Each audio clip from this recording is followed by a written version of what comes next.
Hi everyone, this safety briefing today is about cordless drills, and so we'll be taking a look at this piece of equipment here and talking about what it is, how you can use it, and how you can use it most effectively and safely.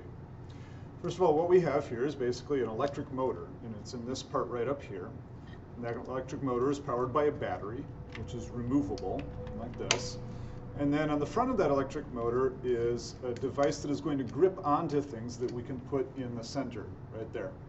And this is called a chuck up here in the front. And so the way that we would use a cordless drill, we would put something in that chuck, for example, a drill bit, like this one right here. And then we would turn that chuck clockwise as we look into it and use a little bit of grip strength on there to tighten up that chuck. And then when we pull the trigger underneath, that drill bit's going to rotate like this. Now there are a few other controls that we'll talk about in just a minute. But the biggest one that you're going to use is the trigger right here. And so as you have something in here, most cordless drills these days have what we call a variable speed, meaning if you pull the trigger a little bit, it'll move slowly. And if you pull the trigger more, it will move quickly. And that's a handy feature, as we'll see here in a moment. So to use this to drill a hole is pretty straightforward. If I have a piece of wood like this, and I want to drill in it, let's mount the piece of wood in our vise here. And for example, if I want to drill a hole right through the center, maybe I measure it and I mark that. I'm going to hold this upright like this, hold the cordless drill in my dominant hand, maybe use the second hand to steady it a little bit, squeeze the trigger starting slowly,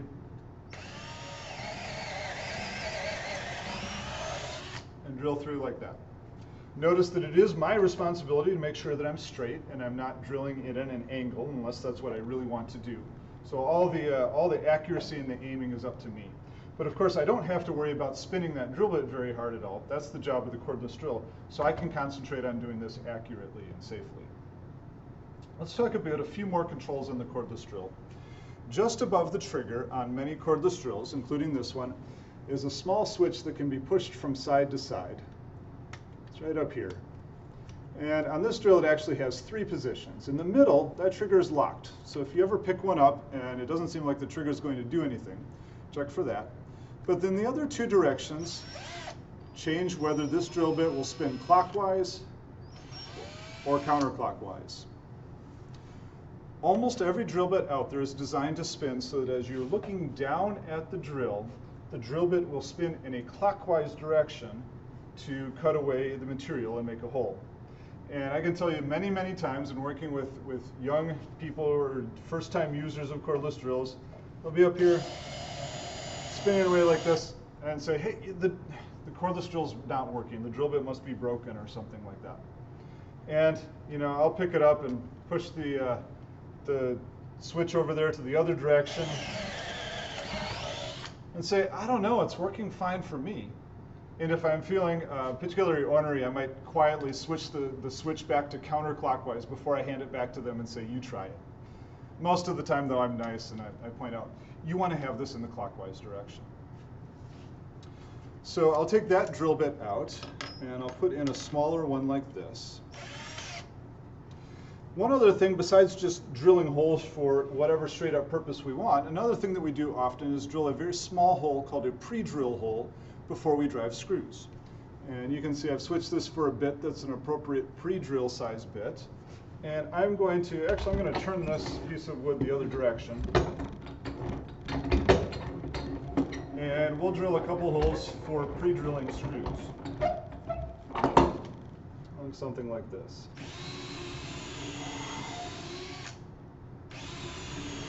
Now let's do 3 of those. Okay.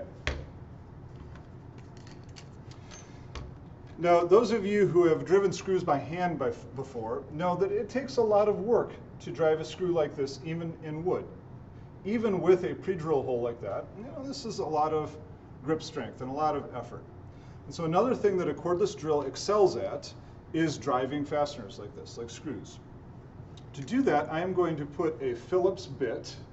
Actually, there's a number of choices I can use, but the screws I have here happen to be a #2 Phillips head. So I'm going to put that Phillips bit into the chuck, and tighten it down again. I'm going to set it to clockwise. I'm going to change one other thing, and I am going to drive this screw into place. Like that. And you can see that that is much, much less effort than it would take to drive that by hand. So let's talk about a couple things in there, because this does not always go smoothly for people initially. And the first thing is that if you notice the technique there, not only did I pre-drill, but when I put that bit in there, and I'm making sure that I'm using the right size bit, I'm putting some downward pressure on that with my other hand. So I'm gripping the drill, the cordless drill with my dominant hand. I'm pushing down on the top, and I'm actually leaning into it a little bit. I'm putting some body weight into that, because that force downward is going to keep my screwdriver bit firmly into the top of the screw. And so you should get in the habit of doing that. People get very frustrated sometimes when they don't, and they try to do this, and for example, they're just sitting here and you hear this sound. And what that is that's the screwdriver bit slipping in the screw and slowly destroying the head of the screw. Put a little body weight into that and be in good shape. The second thing is a control on the cordless drill that I did not mention yet. This cordless drill, like many others, has a torque setting, and there are two levels for that, high and low. And they're switched by changing on the top. On other drills, it may be on a ring or on this part, or even on the body of the drill itself. And what those mean are high gives us high speed. And that is most commonly used for drilling. In fact, sometimes you'll see a picture of a drill instead of the word high. When we are drilling holes, lots of speed is good. We don't necessarily need much torque, much twisting force on that drill bit most of the time. But the opposite is true when we are driving screws. And if I switch this to the low setting, that sounds bad. That sounds like low speed. But for driving screws, that's good. And what we get in exchange for the low speed is much more twisting force, much more torque. So here is this screw being driven in with the proper setting, again with a little bit of body weight on it. Notice what happens when I switch it to high.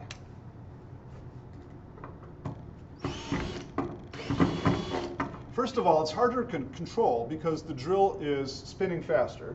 So I do want to make sure that I squeeze that trigger gently to start. But then I just get that kind of rattling effect as it tries to spin harder instead of actually driving the screw with enough torque. So use the low range for driving screws and the high range for drilling holes. There's one last control on most cordless drills that I'll mention to you right now, and this one's a little bit more advanced and is not used very often in just kind of beginning type jobs. Most drills also have what's known as a clutch, and it can be set to various levels where the chuck will actually stop turning when you've reached enough twisting force. And so what I mean by that is on this one, it's a ring around the chuck right here. I'm going to set that to the lowest possible setting, which is a 1 on there. Now if I squeeze the trigger, it works fine, but even if I just put a little bit of light resistance on there, what you'll hear there is that chuck just ratcheting. And at that level, let's see, I don't even have enough power to drive these screws further. It looks something like this. I start driving this screw, and it just stops and it doesn't twist anymore. But notice that if I'm careful about where I set that, on this screw, maybe that's a level of 2 or 3, I can actually drive it so it stops right at the surface and I'm done. Or if I need more twisting force out of my cordless drill, I can crank that up. On this drill, it goes as high as 21, in which case I'm going to get much more twisting force before it stops. On many of them, there's also a setting that disables the clutch, and so you'll get the full torque out of the drill. This is a handy setting when you're driving screws so that you don't overdrive them, so that you don't send them down too far into the wood or split them or something like that. I mention it here because if your drill seems like it should be doing the job, but all you get is a funny ticking sound like that, you might want to check and see that the clutch is set to an appropriately high level. And then finally, before we move on, let me mention just a couple small details about using these. First of all, we can also replace, I said good for driving fasteners. Screws is the main one, but we can also replace that Phillips drive bit with a square bit like this. This particular square bit is the size that is used for attaching sockets. So sometimes it's handy to put a socket in the end of our drill bits and speed things along that way when we're driving hex head fasteners. The other one that I'll mention is that we have a number of these green cordless drills in this lab. We also have one impact driver. And you can see that this one looks just a little bit different. It still has a battery and a trigger and a motor, but instead of the chuck on the end, it has a collar that is designed to only accept these screwdriver bits.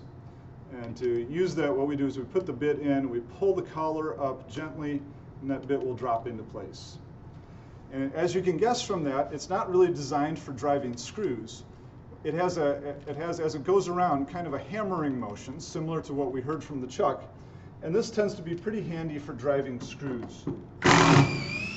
So even without a pre-drill hole for this screw, what you should hear is this sound.